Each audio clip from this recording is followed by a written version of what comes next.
to plan your day. The mountains are calling you out to play. Come on, we'll make you feel right at home. Good day, Vail. Good day, Vail. Let's see what lies in store for you. There's so many things to see and do. Summer, winter, spring or fall, you're home in the Rockies as it all. So gear up, get ready to plan your day. The ideas are brewing, you're on your way. The fun is waiting outside your door. Good day, Vail. Good day, Vail. Hi everyone, and welcome to Good Day Vail. I'm Cece Zach, and today's episode is really an exciting one that I know everyone will be wanting to learn about. I actually have two guests today, one who has flown a Russian stunt plane and who has also been in an off-Broadway show, believe it or not. And my other guest is an avid athlete who also is very interested in physical conditioning, but she's also striving to bring aloha to the Valley. So today's episode is around physical conditioning and how we can find our best lives by thriving in our mountain athletics. Good day, Vail. Good day, Vail. Welcome back to Good Day Vail. I'm Cece Zach, and I'm just so excited to talk to you all today about physical conditioning.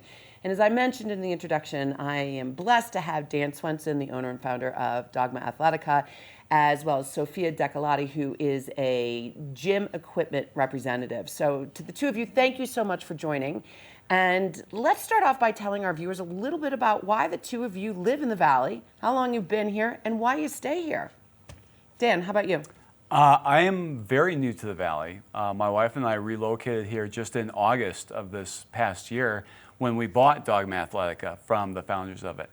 So we had been living in Chicago. I've been a long-term finance executive at some major publicly traded companies and reached a point in my life where I said, hey, I want to move away from the corporate world and do something in the fitness and wellness industry to have, really good impact on folks. Looked around for a business for sale because I knew I wanted to buy something in the Colorado region here because we spent summers here, we spent winters here, and we just love the state. And we found Dogma Athletica, and it was the perfect location in the Vail Valley here. So yeah, we've been here since August. And for our viewers, can you tell them what an accomplished athlete you are? I know that you're probably a little humble about it. In the time that I've spent with you, I can tell that you're a very humble individual, but please just tell how accomplished you are with your certifications and the triathlons and the biking that you've done. So I've been a cyclist and a triathlete for quite some time here. I've won a few different regional championships. I have a state time trial championship from Illinois. And during COVID 2020, I was going to do a whole slate of races that ended up being canceled. So instead, I ended up doing some really epic solo events. They have an approach called the fastest known time, where people do this on running trails, they do it on cycling routes. So I hold the record for the fastest known time cycling across the state of Wisconsin, some 230 miles at about 22 miles an hour. Oh my goodness, wow. All right, viewers, that's really fast, so note that. I wonder how many of you out there have ever participated in that, the fastest time. So thank you for sharing that with us. Thanks. So Sophia, what about you?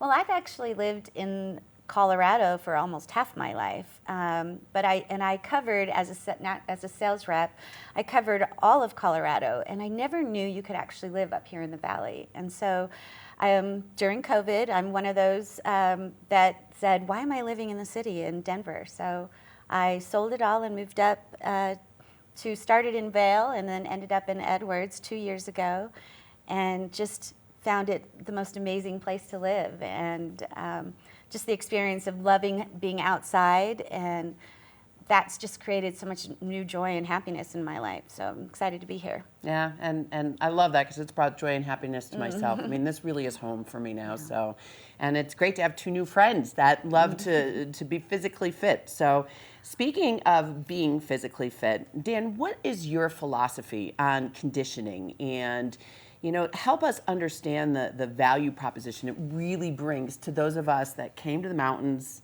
because we love it. I look at exercise as the equivalent of adult play. I tell people I love being in the gym because it's like being at recess all day long.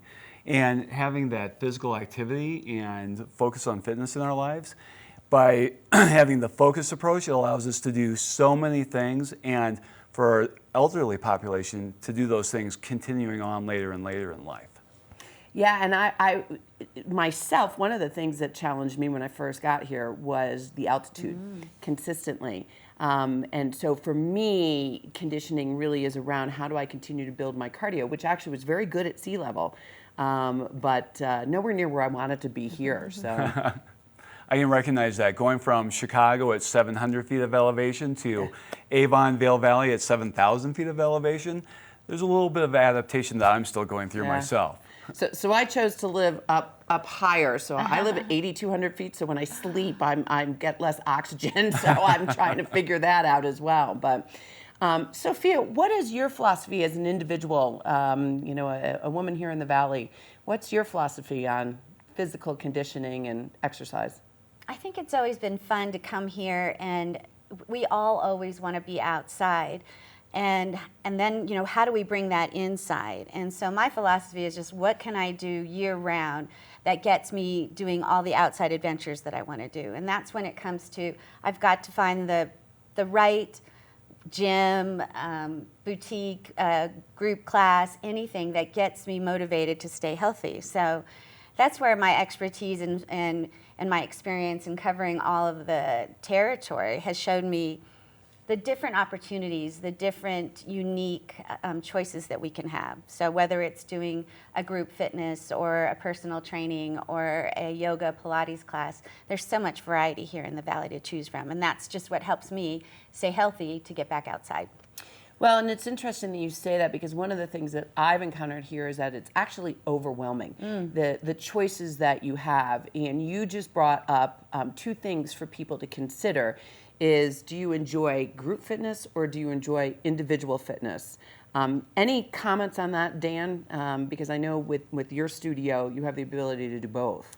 And we really enjoy the fact that we can do both so that we can meet clients where they are. If we have people who want that group accountability, which is fantastic when you have people next to you kind of motivating you on as you're motivating them on, we have that offering.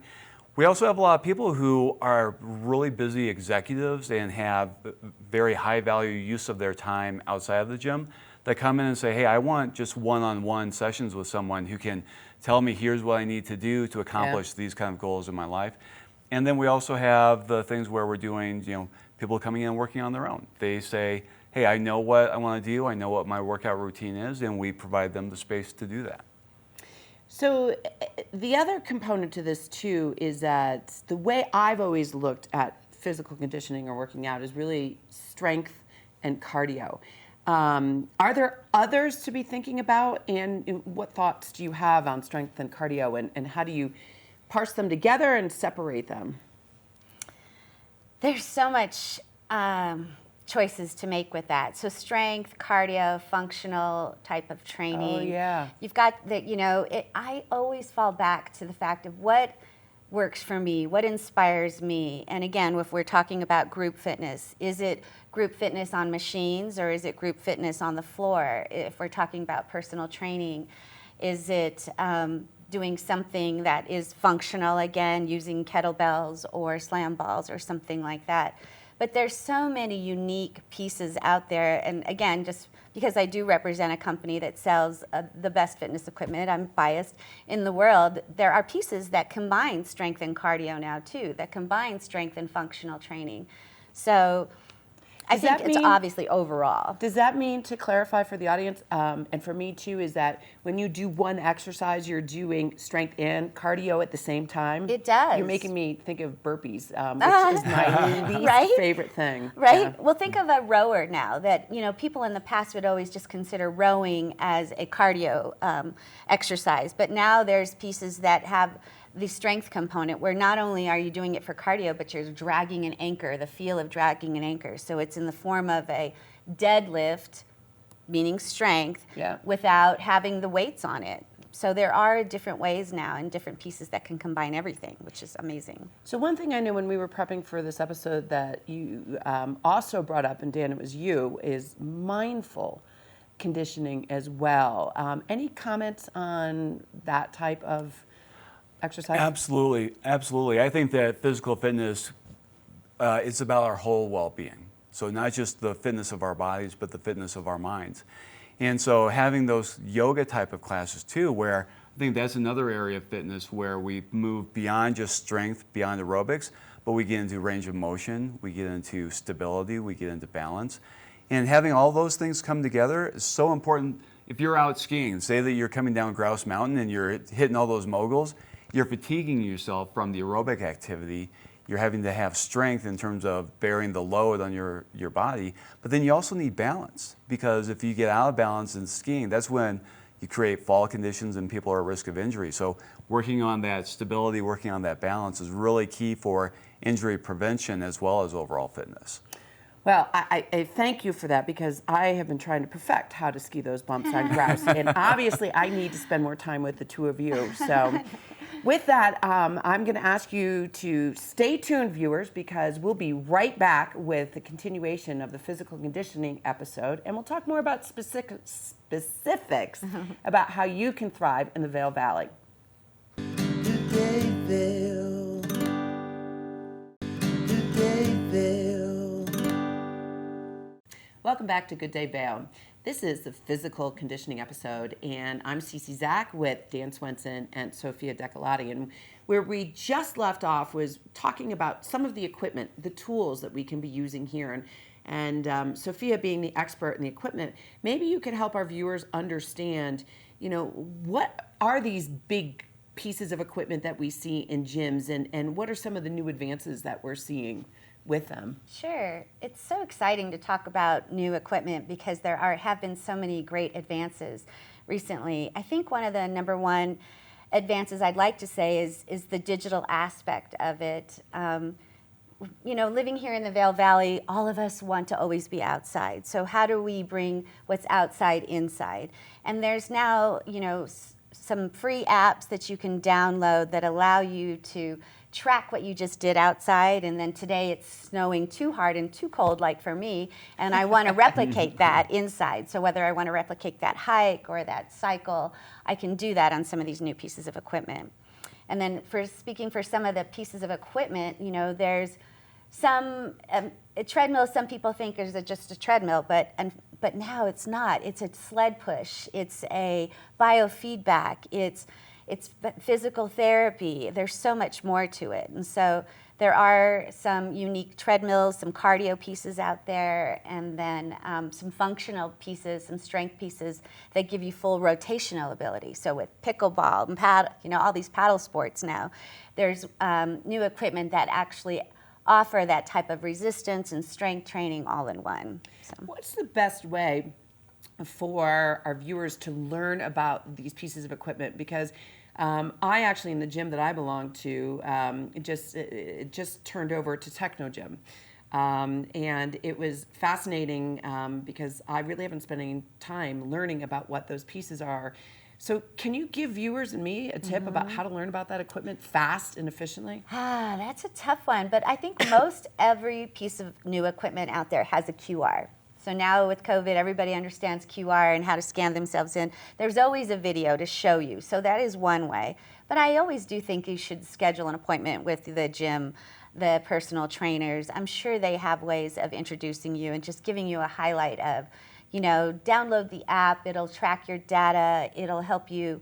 It'll create a workout for you, things like that. So every gym is so unique in the ways that they introduce people to equipment, and some gyms don't need equipment. Some people don't need the equipment. They need more of the hands-on.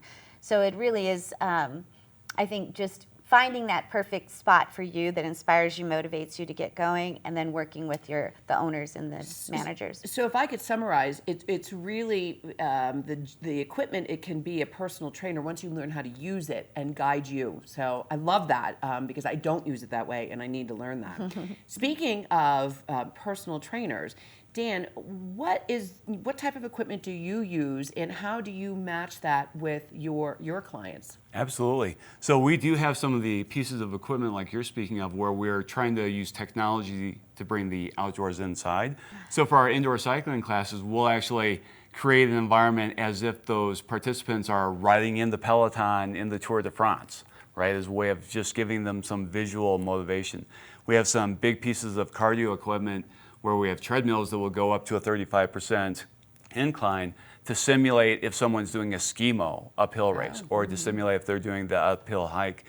But on the personal training side, we really focus on kind of getting away from some of the machines and getting to more of those free-form movement pieces of equipment so that we're replicating the movements people would go through in their day-to-day lives, like lifting up that suitcase to put it into the overhead bin. So for our viewers and for me, can you clarify what you mean by freeform? Sure. So I mean pieces of equipment that are not attached to a machine or not attached to the ground. So dumbbells, kettlebells, barbells for heavier weights. We even have something called a Y-bell, which is kind of like a combination between a dumbbell and a kettlebell. Oh, interesting. Yeah. And so if I wanted to ski those bumps better, using the free form is probably the best way for me to try and figure out how to get my body. That's absolutely right, because in some of our classes, we focus on getting people to that point of fatigue with fast movements and heavy free weights, and then immediately moving them into balance. Okay. So it's really challenging that athleticism. Okay. All right, Sophia, you had mentioned about some of the trends in the new technology. Can you talk about some of the new innovative stuff that you're seeing in the marketplace right now? Well, you mentioned a treadmill that can also be like a sled push right. or sled pull. There definitely are these options now. So there are some new performance treadmills that allow you, again, to replicate something, but also to say, I'm going to do 3 sled pushes at 50 pounds 5 times. And not only will that replicate that, but it'll give you the data that tells you how many watts you pushed, how fast you did it, so that you can hold yourself accountable as you did your first one, and then your second one, and your third one. And then to add to it, it'll also give you some biofeedback, like, oh, you're a little left dominant, or your right side's a little weaker. So it is. Again, they can be used for performance, they can be used for physical therapy, and they can just be used for regular strength and cardio training. So those are some of the most unique new pieces that are out there now. That's a lot of fun. I can't even imagine what it's like to do a sled push or pull on a treadmill. So I've got to find one of those. We've got to go together. Yeah, okay, you'll you'll go tell do me. it. Yes. You mentioned data, Sophia. So Dan, and being the elite athlete that you are, tell us about how you're using wearables and how you help your clients understand how to use wearables. Absolutely. Funny that you should mention that, because I have 2 of them on right the now. Oura Ring. So the Oura Ring, yeah. and then also a Garmin Phoenix watch. And they have similar capabilities in terms of they track your sleep patterns so that you can see how many hours and what's the quality of sleep that you're getting. They'll track heart rate overnight, and they track, really importantly, heart rate variability. It's a measure of how an athlete is doing for rest and recovery. So if they have really low heart rate variability, it means their body is still stressed. If they have really high heart rate variability, it means that they're well recovered. But not only is it wearables like this, but the technology is advancing to where people are wearing CGM, so continuous glucose monitors. Oh, you're kidding me. That's right. To understand the sugar, the effects of food in your body at the same time. Absolutely. Oh, that's fascinating. There's a product out there called Super Sapiens, and so it's available in Europe right now. They're working to get North American approval for having it available without a prescription from a doctor. And there's an application on your phone that you can see in real time how your body reacts. So the way your body reacts to having a banana might be different from the way Sophia's body reacts to having a banana. And so seeing exactly what types of foods make your blood sugar spike and then drop, it's really useful for improving your diet. Oh, that's awesome to hear. Wow. I've done a little work in the diabetes field in my own life, and it's just amazing how even people that aren't pre-diabetic, how we need to know about our sugars, regardless of how healthy we are. And so that's just fascinating how it's been integrated And I guess intuitively I've known that since, you see the triathletes always, trying to figure out their diet, and they're following their sugars. So that's great. Cece, I think you're probably the only one in the Vail Valley that doesn't have a wearable. That's true. I'm like, how do not just everybody have a wearable on them? That's really true. Now, there's a reason why I'm not skiing the bumps on grouse the way I want them. Thanks, Sophia. We all love data nowadays, and Yeah. so there's wearables, and the Garmin's, the Stravas, the Ruvies that allow you to track that Vail Pass ride that you just did, and then go back and replicate it, or you see your elevation, see your heart rate. It's pretty exciting. So, Sophia, you know the Valley very well, and you know all of the opportunities and resources that are here for individual or group opportunities. Can you just share with us, what is available from a gym perspective, a boutique, all sorts of those? And I know we have a schematic for that as well, a list, but tell us a little bit about how you see the Valley and who's here for us to. Sure. I mean, and the list will definitely show a variety, and I hope I included most everybody and everything that I have experience with. But I think I mentioned before, it's about finding what really works for you, and so there are a plethora of opportunities. There's Dryland out of the Gravity House in Vail. There is a CrossFit in Vail. There's Dogma Athletica, there's in Edwards, and there's a new one in Edwards called Elevate that's going to be the first 24-hour gym available. There's the Weston, the athletic club at the Weston, which really does give you a variety of everything and a very plush, experience, from the hot tub to the saunas and to all cardio and group classes. But then you go down Valley even more and get to some Endorphin, which is another great club down Valley, along with some yoga and Pilates studios all over, from Synergy to Revolution, and some of the group classes they also have at Avon Rec and at the Weston as well. So there's just so much. There is, and I can't thank you enough for putting that list together for us as well, because I think if I had had that list when I moved in, it would have made it much easier for me to figure out where I want to go. So I want to thank the two of you so much for joining us, and to our viewers, listen, the reason why we live here, I believe, is because we want to enjoy the outdoors, and physical conditioning is truly the key to success. So thank you for being with us. Good Day Vail. I'm Cece Zach, and we'll see you next time. Cheers. On your way, the fun is waiting outside your door. Good day, Vail. Good day, Vail.